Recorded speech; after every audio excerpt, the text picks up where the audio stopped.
Hello, and welcome to Saturday Mourning Cartoons, the weekly podcast that revisits, reviews, and ridicules some of the world's weirdest animated series. I'll be your host, Dave Trumbore.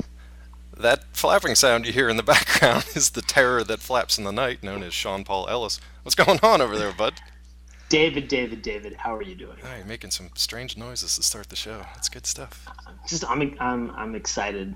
Well, I am too. Let's get into it. And he is the jailer that throws away the key? Matt Barron, joining us from San Francisco. What's That up, was buddy? brutal. I don't know how to feel about that intro, but you know what? Yeah. I'll take it. You know what? So we're obviously talking about Darkwing Duck today, and he's a character that's kind of known for his catchphrase, which was "I am the terror that flaps in the night," and then he comes up with just some terrible follow up that's usually like a pun on whatever the current situation is, but getting very far ahead of myself. So that'll be the show we're talking about today. We're going to switch things up just a little bit here. We're actually going to talk about what the series kind of is overall first, and then we'll delve into the history of the show because it's got a little bit more meat on it than some of the shows that we normally talk about. So, Matt, do you want to give the listeners just a little bit of a flavor of what the show's about? Absolutely. So the show that we are talking about, Darkwing Duck, was actually produced by Disney, and it was Disney Afternoon's first series that emphasized action rather than adventure. But basically, what it was Darkwing Duck was the main character who was a crime fighter. He had several, sidekicks and people who kind of, you know, were part of the Justice Ducks, as we kind of get ahead of ourselves there, but the unassuming man by day, hero by night. His daytime name was Drake Mallard. He lived in Saint Canard, but actually by night he was Darkwing Duck, and was just your kind of standard classic Disney crime fighter. Yeah, and it's interesting. There's a lot of kind of cool history here. Like Matt said, this was a Disney production, but when you watch it, it kind of has a feel of like an old Looney Tunes kind of slapstick, jokey humor, but also some of the Disney flavor to it as well. Since this one actually wasn't just a completely it had origins in another series, let's put it that way. It was an original creation, but it had its origins in another series. So actually, DuckTales ran before this, and there were a few characters that were ported over for this kind of spin off series. And the world of Duckburg, which is the city in DuckTales, and St. Canard, which is the city in Darkwing Duck, they apparently kind of exist in the same world. So this originally ran from only 91 to 92, and they cranked out 91 episodes, I believe, in that time. And as Oh we've my yeah, god. as we've talked about on this show, that's just like an enormous output. I don't know how exactly they do it, but it was basically like it ran for almost like one a day. So it was like a Monday through Friday show for a while. So I mean, if you think about it, it really was only on for about a year and a half, the original episodes, and then it ran in syndication until 1995. So it was on for 4 or 5 years, but it was really only those 90 episodes that were produced. So that's pretty Which crazy. blows my Yeah, mind it's crazy. because when I was a kid watching the show, like, well, I probably watched it in syndication in Right. like the mid '90s, but I just feel like it was on TV forever. Yeah, and well, I mean, it pretty much was. I mean, 5 year, 5 years, half a decade. When you're in the mid '90s, that does seem like it's just kind of on forever. And it got jumbled around. It was in afternoons. It was probably on some like Saturday mornings there for a while. But yeah, it was kind of just like always on. We do And want to talk and about and Dave, yeah, did you mention it was 91 episodes and it was over 3 seasons? yeah, over 3 seasons. And the IMDb breakdown was kind of weird because it was like they had like one run of seasons that was like 60 episodes, and then the other two were broken down into 15. So I don't Right. quite know how that works out, and the dates didn't really match up either. But regardless, a year and a half, 90 episodes, and then they ran that in syndication for five more. The interesting story that kind of was behind this, we'll delve into the history a little bit more than we usually do, just to start this off. So, like I said, it started off as a spin off from the DuckTales series. Now, there was one particular episode of DuckTales called Double O Duck, and that starred Launchpad McQuack, who we'll see quite often in this new series. Starred him as a secret agent. So that was just kind of a one-off from DuckTales. He was a secret agent. The powers that be over at Disney decided they liked that idea and they wanted to develop a spin-off series with that kind of premise in mind. So a fellow by the name of Tad Stones, who had been working with the Disney Animation in the television department since I believe 1984, since its inception. He was there kind of from the beginning, and he's worked on a ton of stuff: the Aladdin series, DuckTales, Chippendale Rescue Rangers, just a ton of stuff. And he basically came up with the idea for Darkwing Duck. Now, originally, as Wikipedia cites, he was kind of reluctant about how he wanted to spin this thing off. He didn't think it was going to have a lot of emotional impact, or he just felt like it was kind of a thin approximation or a thin adaptation. So originally he had a pitch that still, I believe, had Launchpad McQuack as the central character. It had Gizmo Duck showing up. Basically, that was all rejected. So he went back to the drawing board, and he went back to sort of the golden age of heroes and the golden age of comics, with characters like the Shadow and Doc Savage, and definitely a lot of Batman influence, which we'll talk about on this show, because Darkwing, the hero, takes a lot from the Shadow, takes a lot from Batman, and then his villains, which are my favorite part of the show, take a lot from the different rogues galleries. But basically, he went back to the drawing board. He stopped doing the sort of the James Bond idea, which was actually good because the 00 moniker is actually kind of owned by the James Bond, not company, but it's basically owned by them. So you can't really use it without getting sued. So it's a good thing that he dropped that. And then it turned. So they couldn't use like 00 Duck. So actually, it's kind of funny. There's an in-joke later on in the series in Darkwing Duck, in an episode called "A Duck by Any Other Name," and Darkwing is talking to Launchpad, and he's like, "Man, maybe I should change my name. Maybe I should get a new alias." And he's like, "How about 00 Duck?" And Launchpad's like, that sounds kind of silly. So that's like the only time they ever reference it again, which I thought was pretty cool. Pretty cool idea, just going back to the history of it. So that's pretty much it, just to get you caught up on the history. I like that history more so than some of the other ones, because a lot of the ones we've talked about so far, they're like a toy company trying to push a cartoon to sell more toys. And that's all well and good. I mean, that's basically what the 80s and 90s were all about. But this one actually had a little bit more meat to it. As for the show itself, we'll talk about like how we remember it as kids, and how we see it again coming back as 30-somethings, just trying to revisit it, because I think it lost some of its luster. But let's get into the characters so we know who we're talking about and get an idea of the people that populate this show. So who wants to talk about our title hero here? So I'll dive into Yeah, that. take So one. Darkwing Duck, a.k.a. Drake Mallard, voiced by Jim Cummings. He was the average citizen by day, superhero by night, kind of that classic story. But at the same time, he really, like his character as animated in the series, really had a lot of the Disney hallmarks, kind of the slapstick comedy, the good-natured person, like when he, adopts Goslin Mallard, who was the orphan you meet in literally the first episode. Yeah. There's a lot of like kind of that Disney family theme, kind of overtone, but at the same time, he's kind of like the first action hero from Disney that I really remember. I'm sure Disney had other series with a sort of action type character, but he was the first one with really an action focus, and in the show he really pursues that. It's not like a side story or like a main story with action on the side. It's really, right. He's pursuing crime fighting. It's really, that is the focus of the show. Oh, dude, and it's like his life too. Like he even has this little Exactly. like soliloquy where he's kind of depressed for a second. He's like, "Man, crime fighting is literally all I have. I have no friends. I have no family. Crime fighting's all I have." And he's kind of like he pursues the limelight. But yeah, go ahead, Sean.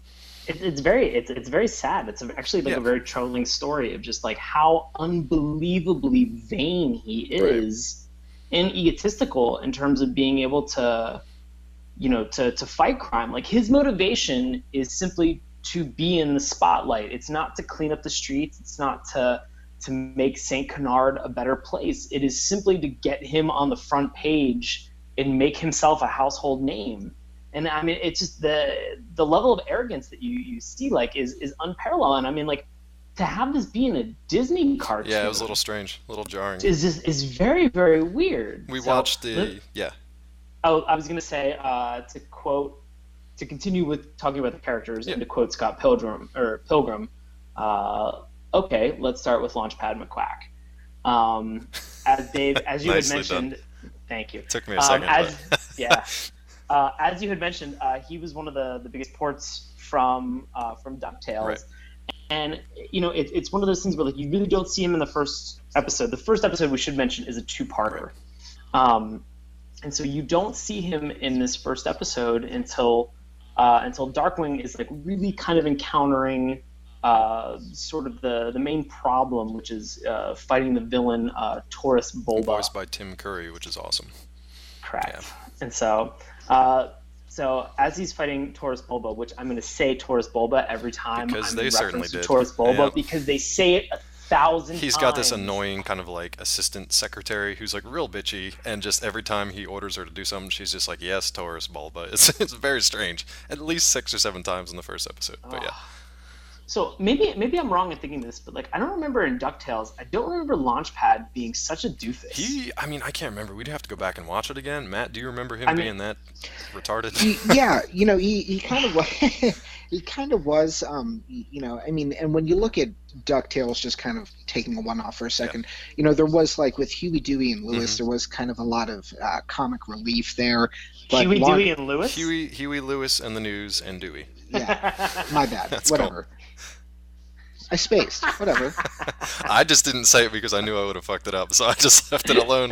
Huey, Dewey, and Louie. Louie, There we or go. whatever. They Yeah. nailed it. You got it. Louis, my bad. Good. So, But they were the goofy parts for DuckTales, kind of. can we record over See that? whenever you want to edit. Anyway, No, we don't have yeah. editing capability Yeah, here can at we edit? SMC. Great. But at any rate, so I mean, Launchpad was kind of like on top of that. He was kind of more like slapstick versus, when you look at DuckTales itself, there was a lot of like built-in comedy, but he was more like the physical comedy for that. Yeah.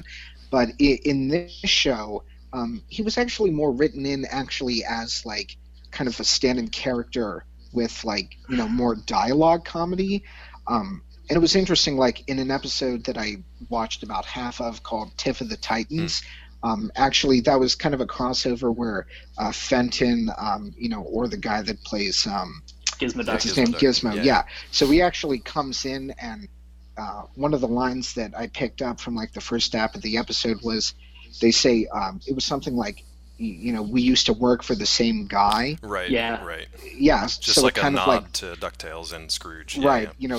The usual like tip of the hat. So it was really interesting in that way. Just the difference between DuckTales and then Darkwing Duck. The same character, just written in different ways. I thought it was kind of cool. Yeah, he's kind of a dumb Do you- in this one though, just because he's kind of like his pilot, his mechanic, but he has this weird like tick of like driving things backwards, whether it's a plane, which doesn't make any sense. It doesn't make any except sense. for cartoon physics, or like he just crashes through stuff. It's very odd. It's just kind of strange, just like a weird Like not. quirk that Here's he the has. thing: Yeah. is that if Launchpad McQuack was your sidekick in any crime fighting scenario, you'd be dead within the first Well, 5 let's minutes. talk about that, because even the rest of the Justice Ducks, which we'll get into, honestly, like Goslin, the little 9-year-old kind of Spitfire duck, she's probably the She smartest is a and most better capable. crime- Yeah. She's a better crime Yeah. fighter than grown adult Launchpad McQuack. He's surrounded by idiots. So Darkwing, he's not great himself, let's be honest. He just kind of lucks into things, which I think is why, even as a kid, I had issues with him as a hero, because he just kind of bumbles his way through things. Well, can we talk about that? Because you said, because I know you alluded to it earlier, but I mean, I know we're talking about it now. Sure. Like the contrast between what you saw when you were Right. a child versus like now as a 30-something, like when you're watching it, how you're feeling. Well, look, even as a kid, I can remember never quite being a huge fan of Darkwing. I kind of like rolled my eyes at a lot of the stuff that he did. I liked the villains. I'll be honest. I really liked the villains in this, because I felt like in most episodes the villain should have won, except for their infighting amongst themselves. That's really the only thing that ever prevented them from losing. They usually like were really close to winning, and then because they fought amongst themselves, they would lose. Right. It had nothing to do with like the tact or the strategy or the intelligence of the heroes. Right, They're right. just like bumbling idiots, and they really just kind of luck in. I compared it this way, like the Adam West version of Batman. No, I wrote the exact same Yeah, thing. that's the Like, closest it's- comparison I can think versus I any wrote other that this is Batman, like a- honestly. I wrote that this is like a mashup of Adam West Right. Batman, and like then they picked certain elements from DC's Batman as well as also from Marvel Shield. Like Yeah, they do have a from lot of any those the, like the acronym Nick kind of Fury elements. like Yeah, Shield yeah. pieces. Like there was so much things that they were just like, yeah, we like this one element. We'll pull it over and we'll adapt it into the You show. can, And, like, yeah, as I- a fan of like comics and stuff, comic fans can see like exactly what. There's a lot of like very obvious parallels between villains or between the heroes themselves. Like Gizmo Duck is very obviously kind of like a RoboCop type character. A lot of the villains are ported over, almost exactly with origins and stuff from other villains in the comics, just with like a funnier kind of origin, more of kind of like an on the nose kind of origin, which is fun. And whenever we talk about them, I went down and I like listed all of the different comparisons to everything for. And actually, everybody. We should. I want to get over the. Well, Justice Ducks. I wanted to say, like, I remember watching this, like, in contrast to what you were saying. Like, I actually remember watching this on TV, and I loved this show. Like, this is one of my favorite. Like, aside from maybe like Saved by the Bell, you know, this is like one of my favorite cartoons to like come home and like watch like after school, and like watching it now, it was bizarre, and like there were moments that were like really, really unbelievably grating, and I don't know what it is. I don't know, and like I don't know if I'm just being cynical. Yeah, I think it's just like the age range. Well, Matt, this was actually your pick, so I'm curious to know what you think of like when you watched it as a kid versus going back and revisiting it. I will say real quick that we were all actually lucky enough to hang out together in DC this weekend for Matt's bachelor party, and we did take about an hour out of our time to watch the parts 1 and 2 of the first episode. So that was really cool to be able to hang out with these guys in person, because now we're spread all across the country again. So yeah, what was your feeling between watching it as a kid and then going back, 20 some years later? You know, I got to say, the first 2 episodes that we watched, Darkwing Duck kind of, held a really, high place in my, cartoon memory. Yep. But going back and watching the first 2 episodes, by about 5 minutes into the episode, I was like, wow, talk about fall from grace. I mean, it was pretty brutal. But I think that's because, kind of the other shows we watched, the first 2, 3, like 5 episodes, they're kind of like finding their stride. Exactly. Because when we watched Justice Ducks, which was later in the series, I was like, this is what I remember. Yeah. But at the same time, like the first 2 episodes, I was like, yikes! I remember this being totally different. And we weren't even really like joking about it. We were just kind of like, ooh, this is kind of cringy. Yeah, I mean, the original Darkwing Duck from like the pilot is almost like I was equating it to like if Batman had like solved crime, or if he had like beaten up a bad guy and then was just like, oh, just so you know, I'm doing this because my parents died because of another criminal. Yeah, every time. Also, if you did it every time. Would you take my photo and make sure that it got to the paper? Yeah, here's a headshot. Batman, spelled Batman. It was that kind of take on Batman's character, like not the self-sacrificing hero, but the hero that was doing it for the limelight. So that was just a little weird. I mean, like he did it only for himself. Yeah. I mean, that was the entire point, was that like he was doing it just for him. Well, and I'll say why that was important, because we do have Gosselin come in, who Baron mentioned earlier.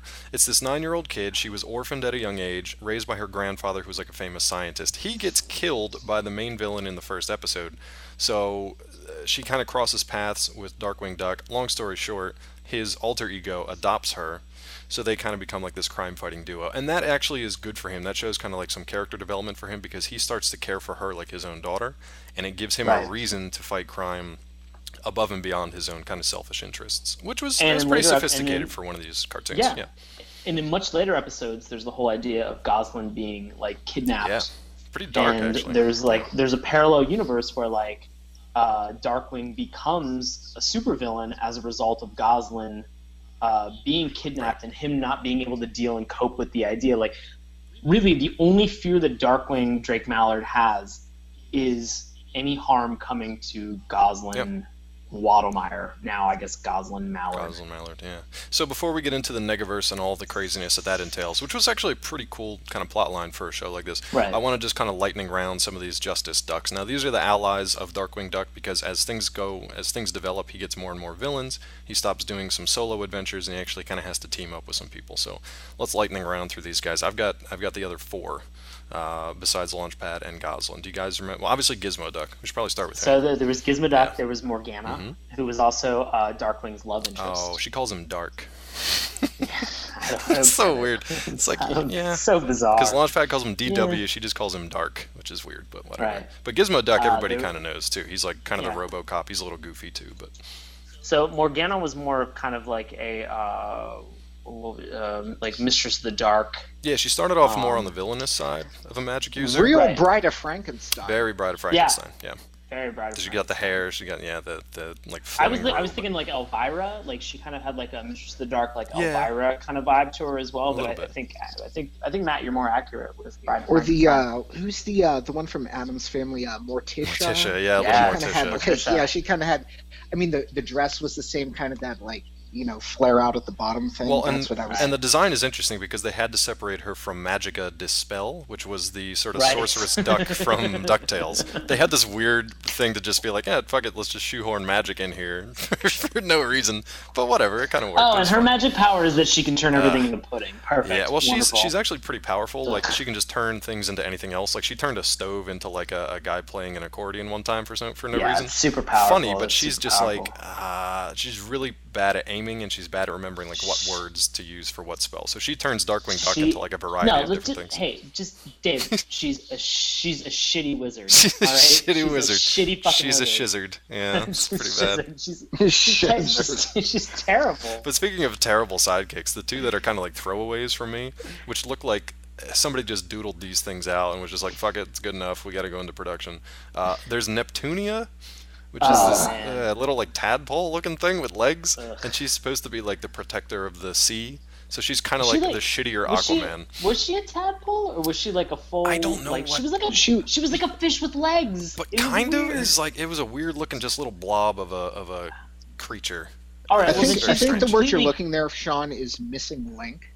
Yeah. You could say she's like a Well- mud skipper, basically. This is a mud I skipper. mean, Well, I I then- I then had to give her- him, I had to give him 2 points for the name just because, like, the Neptunia. I was like, all right, I'll give it to you, but That's the all you're rest of getting. it, I was like, and this is a trash. She basically I all like she how does you're is giving like reluctant points. You're just like, yeah, I'll give it to you, but like I'm not happy about. I'm not this happy. Well, all she does is scenario. like something falls in the ocean and she just like spears it with her like trident, drops it in front of Darkwing's feet and just be like, "Is this yours?" And then just jumps back into the water. dumb She doesn't do shit. a whole lot except like keep trash out of the ocean. That's about Well, it. the amazing thing is that she's completely contrasted in terms of stature by Yes. Stegma. Anyone else? Yeah, anyone else, but especially Stegma. No, by Oh, Stegma. Stegma is the Stegma worst. is just the worst. Who's got his origin? Because his origin might be my favorite. It's kind of a toxic Avenger meets He was a janitor. yeah, and a duck he got, faced, like, a duck janitor. Yeah. He was a duck janitor, and like he got exposed to some like fossil or Doctor. something. It No, was a mad scientist Dr. named Dr. Fossil. Yep. Dr. Fossil.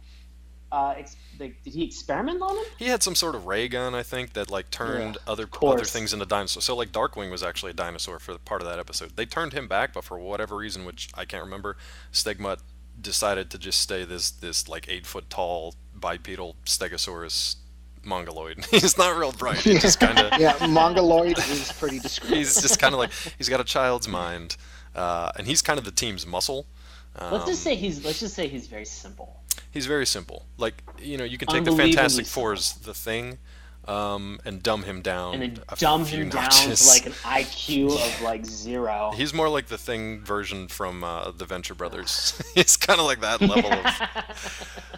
So he's just their dumb muscle. But now I It's really. just Do you guys sad. have anything It's- more it- for Justice Ducks? I really do want to talk about Fearsome Five because they're my favorite. No, let's go to Fearsome 5 now. Oh, I'm they're excited so good. about this. I'm gonna leave Negaduck for the last because Let's he's do it. pretty awesome. So I'm gonna get into Quackerjack. you like Quackerjack? Let's is- do that. Quackerjack is the equivalent of the Joker. Yes. He has basically the same arsenal as the Joker, and like it's uncanny. I mean, they put him in like in sort of like a court jester's Yeah, he's in the Harlequin like kind outfit, of. Yeah, and it's perfect. He's a wonderful villain. he's nuts.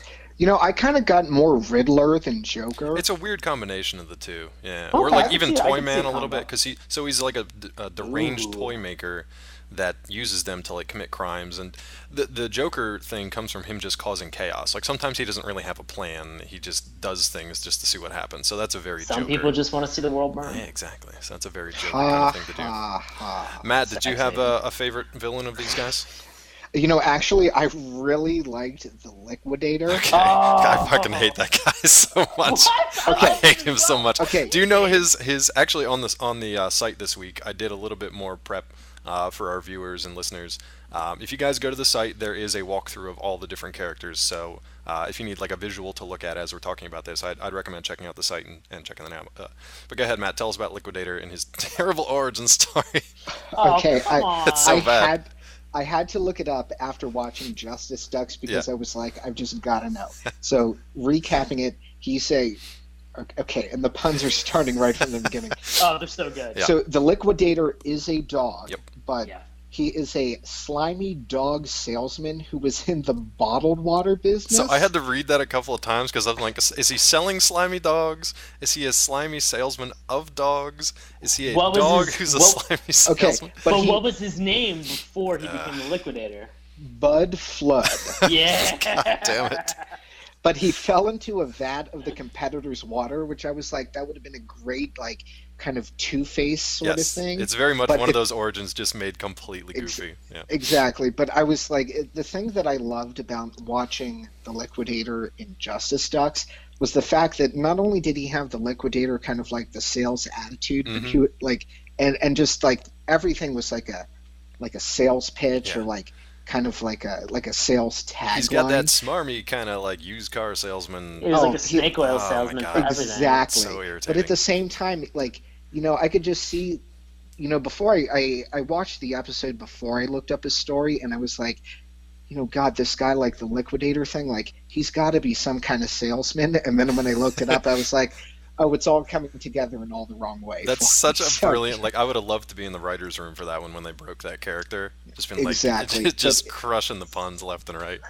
Yeah, I mean, it was like kind of like a, you know, just a hilarious moment for me because it was like one of those like classic Disney villains who, you know, was just really cheesy, but at the same time kind of had like a little bit of a story behind the cheese, like something that was just like motivating the cheese. Yeah, and we didn't get to see it in Justice Ducks, but he has these two like sidekick like mascots that are kind of like female fluid creatures, I think. That like did you look up the name of the episode in which they debuted in? No, which one was that? Do you know? Yeah, it was called Dry Hard. Yep. Oh Jesus. My favorite thing about this villain, actually with all the villains, is kind of like how they defeat them. All right, so let's save that for the episode plot because that's kind of like a final moment of the Justice Ducks. But I do want to talk about Megavolt because he's probably my favorite. I think he was actually Tad Stone, the creator. I think that was his favorite character too, his favorite villain. That's why this guy shows up like the most out of anything. He's got a bizarre kind of like origin story. He was basically like this rat humanoid that was a nerdy high school student, and he actually went to St. Canard High with Drake Mallard. So their story goes all the way back to high school, and the first time that they battle is in senior prom. So I guess Megavolt kind of like he gets his electrical powers from some like a sabotaged electrical experiment. And he just becomes, well, first of all, he's completely insane. He's nuts. He thinks all electrical appliances and light bulbs and anything with like a battery in it is like like a living animate object that he needs to liberate and like make friends with. He's really bizarre. He's got a weird like obsessive compulsive kind of condition, but basically he tries to like destroy senior prom, and originally Drake Mallard takes on the Darkwing persona all the way back at his senior prom to prevent him from doing that. So that's kind of like a weird origin story that pops up kind of out of nowhere. But this guy's nuts, and as you might imagine, Megavolt and Liquidator don't quite get along so well because electricity and water do not often mix. So that's kind of an interesting kind of play that they have within the Fearsome Five. The fourth member of the Fearsome Five is also a fun one. His name's Dr. Reginald Bushroot. You want to take that one, Sean? God, he's fun. I like him. Bushroot, yeah, I like Bushroot as well. Yeah, he's a sweet guy. I didn't see any problem with him. He was actually more of kind of like the more sympathetic villains that they had that were kind of in the Fearsome Five. Yeah, like he's he was really sad. He was essentially he's very sad. Yeah. It's depressing to watch. It's So Reginald Bushroot is more. He's kind of like if you were to like Poison Ivy from Batman. Yeah, but like and she has her sympathetic moment. She actually kind of turns kind of hero later on too. Yeah. And so he was trying to do some like DNA fusion between like plants and animals. As you do. And, yeah, of course, 100%. Yeah. And so he ended up. He was successful with the experiment, but it was obviously at a price of like combining him into this half plant, half duck creature. Right. So. He has, just like Poison Ivy, he has control over all the plants that are around him. And he's got kind of like these little sidekicks. One's kind of like a Venus flytrap dog. Yeah. Another one is like this weird vampiric potato, which was very trippy and kind of strange. That kind of came out of his like side experiments and stuff. But he's fine. I mean, most of the time he's just trying to like. Most of the time he's trying to find a girlfriend or a friend, actually, which is kind of a weird side story because it's like he's almost got that Mr. Freeze kind of thing where he's more like doing it out of love or trying to, but failing miserably. And of course, being part of the Fearsome Five doesn't help. Now, anything else from these four? Because we need to talk about Negaduck before we move on to the plot. Let's get into Negaduck. Negaduck. First of all, the coolest thing about him, I think, is that he's voiced by Jim Cummings, who's the same guy that voices Darkwing Duck. So, which got a little confusing for me watching Justice Ducks. Well, the thing that I really liked about that is that it was really kind of like the yin and yang thing. Yep. So it was like Darkwing Duck is good, Negaduck is bad. I mean, obviously the Negaduck name aside, the scene where I think it was right after Darkwing Duck, mysteriously found out where their hideout was with the huge flag on top. Yes. But they like did that kind of like, saying the same thing at the same time. I was like, well, obviously they're voiced by the same people, but I thought it was really interesting how like Darkwing Duck was, kind of the all good, and Negaduck was kind of the all bad. Super. Super. Exactly. Yeah. So it was like he was like a bizarro Superman. Yeah, he's like an inversion of Darkwing, like even down to his costume and stuff. So Darkwing's kind of got like a lot of deep purples and blues. Negaduck has like yellows and like a red, so it's a very like stark contrast when they're standing next to each other. But it's kind of cool because they do like dress as each other to kind of dupe whoever they decide they want to dupe at the time. So like Negaduck will look like Darkwing to pull off heists and give him a bad name, even though he still has like the evil black eyebrows. Or Darkwing will dress as Negaduck to like infiltrate the idiotic Fearsome Five. So it's and whenever he does, they still retain whatever the eye mask is. Yeah, exactly. For whatever reason, to keep the viewers in line. It's not very hard to tell whether or not they are the actual person that they say they are. It's really here's the thing. They all do a really poor job at like whatever their job is. If it's crime fighting, they're doing a poor job. Yeah, everybody's terrible. If it's perpetrating crimes, you're so bad at either crime fighting or perpetrating crimes that you're losing to the people who are equally terrible at doing their job. So it's just Saint Canard is probably fine with just a police force because these idiots just kind of take themselves out of the equation. Yeah, like you should feel bad about how you're behaving and like what the objective that you're trying to accomplish. You should feel shitty about not being able to accomplish that objective because the things that are standing in your way are equally as shitty. They're made for each other.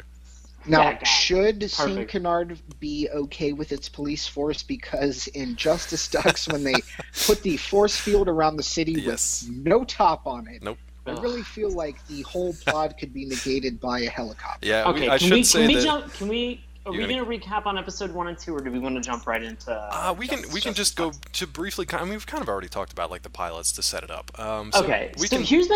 To jump into then Matt's comment about them like dropping the dome over top of Saint Canard. Yep. Here's my favorite thing is that like at one of the commercial breaks, you come back and Darkwing is just like, oh my god, how long have I been out? And then like a second later, it cuts back to Launchpad McQuack, and he's just like, the Fearsome Five took over the city in 5 minutes, and that's the amount of time that has elapsed like from the point that like Darkwing got knocked out, 5 minutes, Fearsome Five took over the city. So let's they were that good at doing this. Why haven't they done this every freaking time? Well, I'll tell you why. So this is actually, I believe, the first episode that both the Justice Ducks form and the Fearsome Five actually gets together. I think up until this point, now granted it's only 20 episodes into this thing, so I think up until this point, like Gizmo Duck might have come in as a one-off. Morgana eventually came in as like his love interest. The other two generic kind of fish and dinosaur sidekicks, they came in too, but they hadn't really all worked together. And actually the kind of arc of these two episodes, it's a two-parter, Just Us, Justice Ducks, parts 1 and 2. The arc of this whole thing is the Justice Ducks learning to work together, and Darkwing kind of learning that sometimes he needs them and sometimes they need him. That's his big and that's lesson. The amazing thing is that entire the entire first part of that this two-parter is just Darkwing bitching about the fact that he does not want to receive help from other people. I don't really blame him. Take the limelight.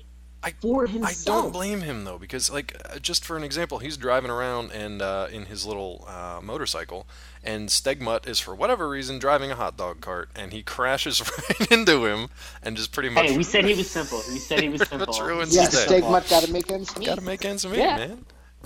Yeah, so that was a little weird. But yeah, that's the whole point is them trying to like learn to work together. However, on the flip side of that, and this is pretty cool writing, the Fearsome Five, up until this point, like each of these individual villains, they had their own time squaring off against Darkwing Duck and never quite got the better of him. While now, much like there was the Justice League and the I want to say Legion of Doom, but that's like a wrestling thing. I No, can't remember Sinister. It was Sinister Six. This was a direct well, rip-off Sinister, of Sinister Six. yeah, I mean it is with Fearsome Five, but it's kind of They like any borrowed villainous so team many. up. They Yeah. borrowed so many villains from Oh yeah, Spider-Man. like Hydra in this Man case. and yeah. Yeah.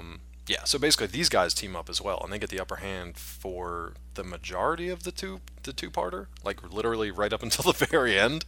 Well, yeah. I mean, they took over the city in 5 minutes, Dave. I mean, like, Yeah, you and it was know. pretty well done. But that's why No. they haven't done it before, because they haven't teamed up before. So I mean, the first Dave, time is like, not only did okay, they well, take off the city, but they carved out the city Yes. to 5 different districts it's like Hunger Games. that were evidently exactly that was already like predetermined. They were just like they wander into the area where all the water, like Darkwing wanders in, and he's just like, oh, this must be Yeah, liquidators. because there's section fucking of town. water I'm like, everywhere. Oh, Yeah. okay. Great, you've been out for all of 5 minutes and you've been able to piece this together, you dumb dumb. It was Like- it was tough. It was better than the pilot. The pilot was a little grating, like we talked about before, and like Matt said earlier, they did kind of find their footing by this point. The humor was a little more, it was a little tighter. Writing was a little tighter, but it was still just very slapsticky and just very goofy and very much aimed at like a younger audience, which is fine. It's perfectly fine for me. It's just like now looking back on it as like a 30-year-old. It was difficult for me to sit through at times. There were a couple things that made me laugh, but I wasn't quite as entranced by it as I was when I was a kid. You know? The thing that made me laugh about the Justice Ducks was I really think that everybody who's in the city of Saint Canard would benefit from a class in personal finance. Why do you Because- say this? Because there were multiple instances of them trying to pay either Megavolt or Liquidator, and like two doctors Yes. wheeled a wheelbarrow full of With cash, cash just full like of flying loose away in the cash. wind. Yeah. Just like oh Yeah. no, we don't need that. I Extra, hope like, this is $20. enough Like, to turn you- the lights back on. They didn't even like Exactly. count it. They were That just was like the light. fill That the was barrel. light. Yeah. They fill a wheelbarrow up and they just Matt, you're 100% correct, because I wrote the line down because I was like, this is so ridiculous. I hope this is enough money to get the power back on at the hospital. Like, oh my god, like just such a crazy amount of exposition. Like it is just it's ridiculous. And then the one scene where they're trying to pay the liquidator, this woman just goes, "This is all of my life savings," and she's just holding loose stacks of money in her hand, like she's never heard of a bank before. Like she's been putting it like in a shoebox underneath her bed, and was just like, "Oh yeah, I'll save this for a rainy Well, look, day." man, Like, this crime is is solid, running man. Dumb. rampant Oh, my- in St. Canard. Oh I my wouldn't trust my God. money in the bank. The police Also, are think scared of of the chattering deflation. teeth. Yeah, I mean, Come think of the deflation with Scrooge McDuck holding all of the gold Very true. reserves. It's very true. I mean, your paper money would be literally worthless. It's like $1,000 for a loaf of bread at St. Exactly. It's like 2,000% inflation. Well, in no, that no, universe. Dave. That's what he was charging. He was charging the woman a raft. He's like, Yeah, the extortion. liquidator floods this part of town. You can buy a life raft for a low price of $1 million. And she gives him the money, and he goes, "Payment or what was it? Installment payment plans are available," and just like grabs her cash. Like, The liquidator. freaking ridiculous. The So liquidator. good and so terrible. God, he was so annoying. But the cool part, I You think, reminded was me this. so much of Clayface. Who, I do? Or Liquidator does? No, I you was like, how you do I remind me of remind you of Clayface? Clayface Doesn't even make sense. because you morph into different. I Matt don't know, it doesn't Hagen. matter. So yeah, Matt Hagen. So yeah, it was. He reminded me of a lot of Clayface. I know he was based off of like Hydra Man or something like that, but I mean, like it just. There were a lot of elements that were about it that were just a lot of fun. But we, So yeah, I we think gotta what- get how. I gotta. Yeah, go ahead. No, I think he was probably one of my out of like the Fearsome Five. I think he may have been my favorite. Dude, look, I will tell you my favorite part of him is how they defeat him, and we'll get to that in a second. So another thing the Fearsome Five do, they not only take over the city and try to just like basically just extort money from people, they want to take out the Justice Ducks. And they Right. nearly achieve it, 80% success rate. So they capture all the idiots, they put them in very specific devices in sort of this Rube Goldberg machine that's like going to step by step take each one of them out. And as they're taking each one of them out, whatever happens to that person causes the next thing in like a chain reaction to affect. So like it's like they plug in Gizmo Duck and like flip a switch and like electrocute him. The electricity from that, I'm trying to remember what it goes to. Oh, it goes to a heat lamp that is like frying Neptunia because she's like bolted to this to the floor, which somehow turns on this big like bellows thing, which sucks the air out of a glass tube that they've captured Stegmutt in for some reason, so they're asphyxiating him. And they've got Morgana trapped in like this vice that is slowly crushing her head, I guess. I found that kind of disturbing. It was weird. That was a little disturbing. And so then Darkwing's just kind of loose. There's a point where the Fearsome Five wants to revolt against Negaduck because he's a real jerk and he calls them losers all the time and he hates them, but he needs them for like means to an end. They want to revolt against him, so cue Darkwing Duck dressed as Negaduck walking into the fray when they decided they want to attack him. That was kind of a funny moment for me. Well, hold on. Yeah. I wanna back up like 2 seconds. Okay, so like the thing that was amazing about like the Fearsome Five deciding that they were gonna like conspire against Negaduck was that they used the actual phrase like we should kill him. Yeah, it wasn't even like we should overthrow him. We should like supplant it's not like we should get rid of him. Like we should we should kill him. And they looked at the camera. Flat out, they just looked at the fucking camera, viewer, break the fourth wall, and they just go, "We should kill him." Super creepy. Like, but then they flipped. As soon as Negaduck walked back in, they're just like, "Oh shit, never mind, not a good idea." Whoops, screwed that up. No, because Darkwing Duck shows up as Negaduck. Right. With his purple mask, though. So right, and so there's so nobody's fooling anybody, and so like they all decide like in this fit of rage, they're just like, let's get Darkwing Duck, let's get Negaduck dressed. You got it. Like dressed who is as Darkwing, right. And so they attack Darkwing Duck dressed as Negaduck, and then Negaduck comes in and is just like, what the fuck is going on here? Like, and then he gets what are you dum-dums doing? Like, what are you dum-dums doing? Like, are you seriously trying to get rid of me? Because I will get rid of all of them. Yeah. So he threatens them, kind of whips them back into shape. And then they've got the whole Justice Ducks rounded up. The funny thing was they basically just had Darkwing Duck standing there, and after all these crazy machinations, Negaduck just comes after him with a chainsaw. Like that, that was his entire plan. He goes full American Psycho on him. I was going to say, wasn't that the tilde key in Doom? Right, exactly. Just like out of nowhere, just chainsaw time. Didn't Darkwing... Oh man, I'm trying to remember now. I'm trying to remember how he got out of it. He had a well-placed shot that like, so here's the thing with this Rube Goldberg machine, once you take out one of those pieces, the entire machine is defunct now at this point. Yep. So he like shoots one of them, breaks the generator, frees Gizmo Duck. Gizmo Duck cuts his way out, or cuts the glass to let Stegmutt out. Basically, everybody is free at this point. It's just kind of like a free-for-all. So the Justice Ducks are fighting the Fearsome Five. Everybody's kind of like paired off, and they're squaring off against their others. I don't remember 100% how they took care of everybody except Liquidator. So if you guys remember how they defeated the rest of them, I think Morgana turned a bunch of them just into stuff. Just into pudding. I mean, it doesn't... well, there's and technically, wasn't it more Jello than pudding? Yeah, so... Because they did retain a mold. They did retain a mold. They did. Well, he set up. He was cold enough that he just set instantly. Yeah, so Liquidator, pretty much 100% water. How do you defeat something that's 100% liquid? You just douse you him. and I talked about this. Yes, offline. So yours was much more murderous than mine was. I was like, add any thickening agent. Yeah, you just wanted to add like a gelatin or. Yeah. What was your I said if suggestion? you're gonna do it right and just dump cement on him. And guess what? He's done. That's game over for Liquidator. He is no longer a problem because he's done. That's dark. That's almost as dark as looking to the camera right now and just being like, let's kill him. Now they're talking about me as the host of the podcast. So if you guys don't hear from me in future weeks, the gruesome twosome has taken me out here. Hey guys, if you see Dave, let's kill him. I'm going to come dressed as Sean next week. I'll come dressed as Nega Sean. Did you guys, we're at about 45 minutes here, so I want to do some miscellaneous stuff. Do you have anything else from these episodes, or did you watch any other episodes that you want to kind of flavor the discussion with? I didn't have a chance to. Yeah, I didn't I'd either. like to go back and I'd like to watch a couple more. I Yeah, watched the four episodes, the first two, and then the Justice right. Ducks. I think it was episode 20 and 21. Yeah. I'd like to go back and I'd like to watch more because I remember watching this show very fondly.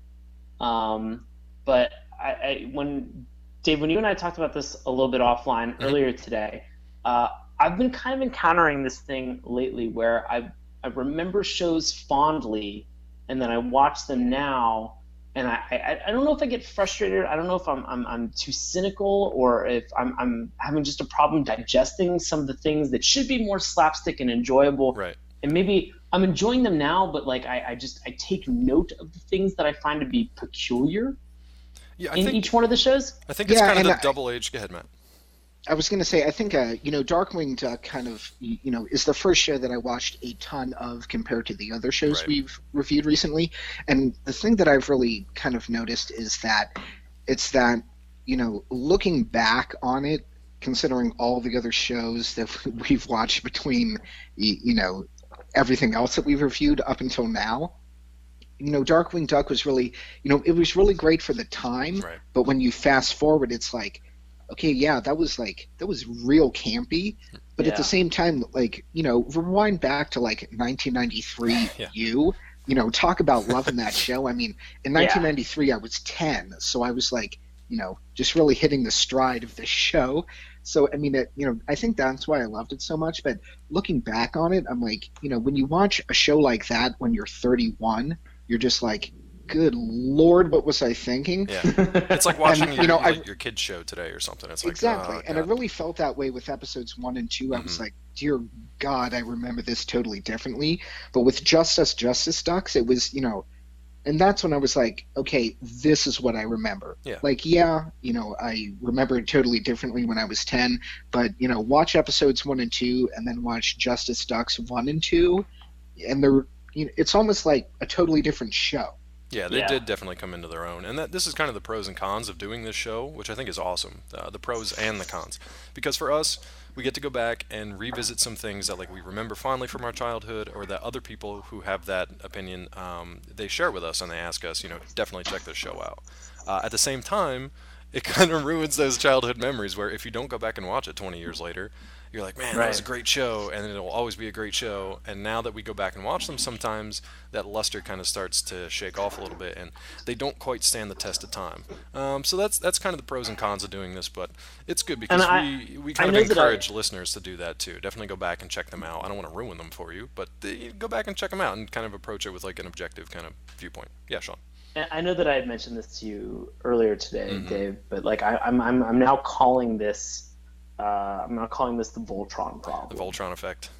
Yeah, the Voltron effect, and that the Voltron effect is that like I loved Voltron when I was a kid, and I remember watching it on television very fondly. Yeah. I loved it, and I had the toys. I was emphatic about it, and then I remember watching it when it first came out on DVD, like mid 2000s, and like I Netflixed the entire like first season of it, watched it, and like I only got maybe like 5 to 10 episodes in, and I was just like, what the hell am I watching? Like it blew my mind. Yeah. And so like this show did not go full Voltron for me. Yeah. And I should say that like I did end up watching like a couple episodes of Voltron this afternoon. Just for fun. Just for fun because I wanted to see like if it still happened. And I'll be honest with you, like the first 2 episodes of Voltron didn't even go full Voltron for me. Like I'm still trying to figure out what happened to me like back in like 2006 whenever they were released that like made me like question the cartoons that I had been watching as a kid. But I mean, like this Voltron effect is real, and I mean it's very nostalgia based, as much of this podcast is. Yeah, and so definitely. being able to look back on some of these things, like I'm curious what Voltron effect other people have had watching other shows Yeah. that they loved when they were younger, I'm sure and now we're gonna how have they more. compare now. Yeah, we're Right. definitely gonna have more as we do more and more shows. I think some of it is just inevitable. It's a maturity that you have, hopefully, from the time you're 10 to the time you're 30. You've obviously got Right. more maturity just with life experience and how you view things. For me, I spend most of my time like looking at movies and TV shows either to write up the news on them or to actually critically review them. So again, that's kind of a double-edged sword because now I don't enjoy as much as I used to because I have to look at it with a critical eye, and that kind of takes a lot of that just basic level enjoyment out because I have to just be like, it had a good premise, but the writing was terrible, the blocking Right. was weird, the lighting, all that technical kind of stuff. So now it's more difficult for me to go back and enjoy something that's very light and family friendly and kid friendly, something like Darkwing Duck, because I nitpick even though I don't want to nitpick. I just want to sit there and enjoy it. Right. So I think that's just part of like life. If I came on this podcast and told you that like Darkwing Duck remained my favorite thing ever, then you might want to I would call you a lunatic. maybe question me. And that's not Call saying you a anything about saint any lunatic. viewers out there who have all 90 episodes on Laserdisc and still enjoy watching them. Jeez. I would laser disc. Yeah, we're going back. Laserdisc. For the kids out there who don't know what Laserdiscs, just Google it. You'll see a big, like a 4 foot wide shiny disc. It's a shiny record. It's a big All right, shiny record. I'd recommend watching the first 2 episodes of the show if you can. Really, the pilot? You want to recommend them? Well, here's Yeah, I would recommend. Sean, let me jump watching on it. that for a second. I would say watch those two and then watch any later two episodes. Any other two. You assholes got to let me finish. All right, I Nope. would definitely will not. recommend. Game I will over. not. Podcast You done. shut up, you. No, I think you need to watch. I think you need to watch the pilot to just appreciate some of the older episodes that are in the season. Right. Because I mean, hey, look, every pilot is a little bit rough. Yeah. They're trying to find their voice. They're a little rough around the edges. But I mean, like this one particularly hits a lot of notes in terms of like the ego of Darkwing and the motivation for what. Yeah, Like, it sets a stage for his character. continually reoccurs Yeah. throughout every single episode. And I think it's good just to note that and just see how that progresses throughout the series. Very so fair. I would recommend watching the first 2 episodes. They're the first and the second part of a two-parter. And then going back and looking through any, like Matt said, anything else that's in a future season. Yeah. Matt, did you have any other specific ones you would recommend? This was your recommendation this week, so I didn't know if you had any other. I kind of watched, or I'll say that Just Us Justice Ducks, which is a fucking mouthful. Yeah, you gotta be careful with that one. I've got to. Is it?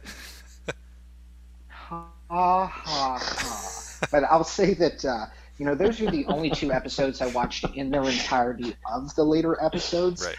I watched about, I'd say maybe the first 5 to 10 minutes of about half a dozen other episodes just to kind of see like, is this as bad as I remember? But Yeah. I know we all wanted to watch the same couple episodes to talk about them, so I really stuck to those. But the thing is that the first 2 episodes, I mean, it's like kind of a Disney kind of microcosm. Mhm. So watch those two, and then watch really anything past that. Like even if you watch like episodes 3, 4, 5, 6, Yeah, sure. it gets better from there. But once you get into the later kind of like call it around episode mid 40s or so, Right. it'll get it gets really a lot better. Like they come into the plot a little bit more, characters are established, and even though we're not shooting for award-winning TV here, at the same time it's a lot more watchable.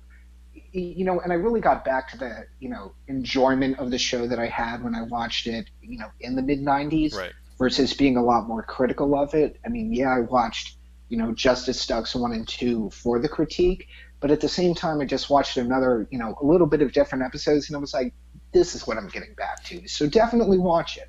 Yeah, I will say this. We didn't really talk about the Negaverse today, but I think that was one of their stronger storylines because it's pretty cool. Just in a nutshell, real quick, since we're coming up on an hour. It's basically an inverse kind of nightmare version of Saint Canard. So it's sort of this other dimension where everything that's good in Saint Canard is evil in the Negaverse and vice versa. So they're like there's Drake Mallard's neighbors. I think they're the family called the Muddlefoots. They're like evil and really terrible in the Negaverse. Negaduck basically rules over Well, they're the kind of Negaverse. shitty in Saint Canard. They're shitty in Saint like, Canard, but they're regular Saint Canard. super evil in the Negaverse. And like Sean mentioned earlier in the show, something happens to Goslin in the Negaverse that's a little dark.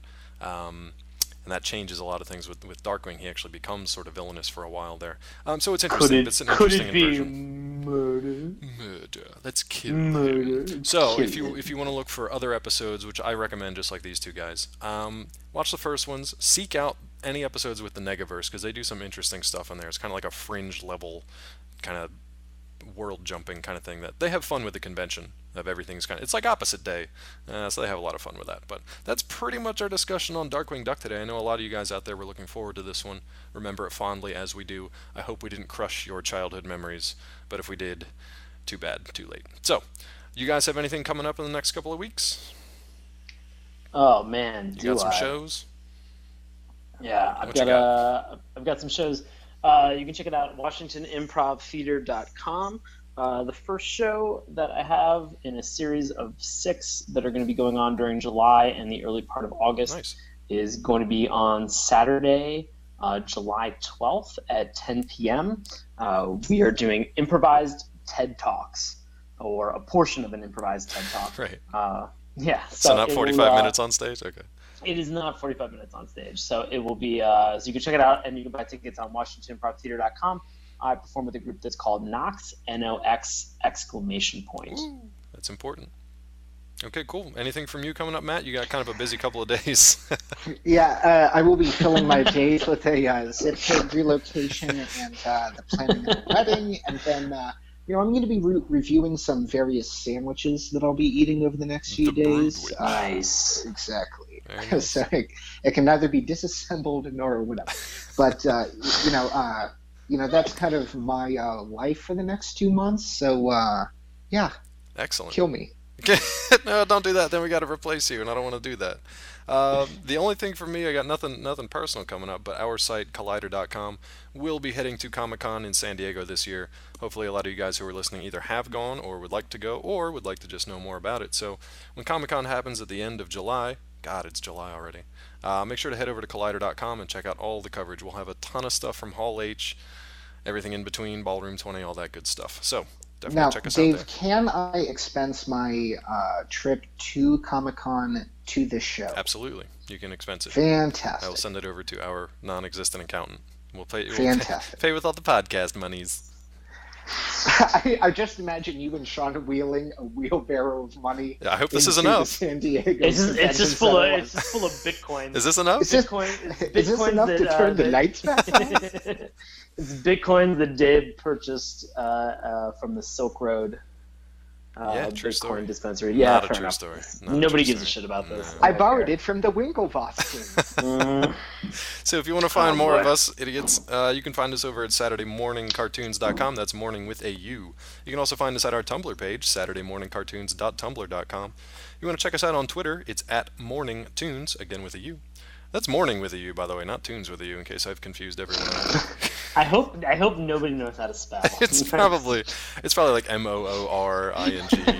It's like hitching your song to the. Dave, you're confusing the dyslexics in our audience. Well, so Helter, our buddy Helter, will have a tough time finding us. So that's most of our contact information. You can find me on Twitter at Dr. Claw MD. That's DrClawMD. Sean, where can we find you on the Instagrams and the tweets? You can find me on Instagram and on Twitter at Sean Paul Ellis. And Matt on Twitter? On Twitter and Instagram at MattSF07. Okay, and as I think we might have mentioned, there is the good old-fashioned American holiday of July 4th coming up this week. In honor of that Independence Day. Oh, no. Yeah, buddy, we will be taking on, and I don't think any of us have watched this because it's a relatively new show compared to what we've done. We're going to be taking on Liberty's Kids. I know nothing about this other than it's sort of educational and it's set during like the colonial American period.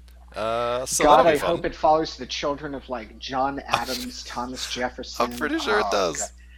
I'm pretty sure it's a Johnny Tremaine. So yeah, I don't know. Oh, We're gonna boy. find out with you guys. So if you guys out there are interested in listening to us, you can tune in next week after the 4th of July holiday and have yourself a very safe and enjoyable Independence Day, both to my co-hosts and to listeners out there. And we will. I'm looking forward to crapping on history next week. Oh boy, it's gonna be a good one. It could be a pleasant surprise. We don't know. We'll find out.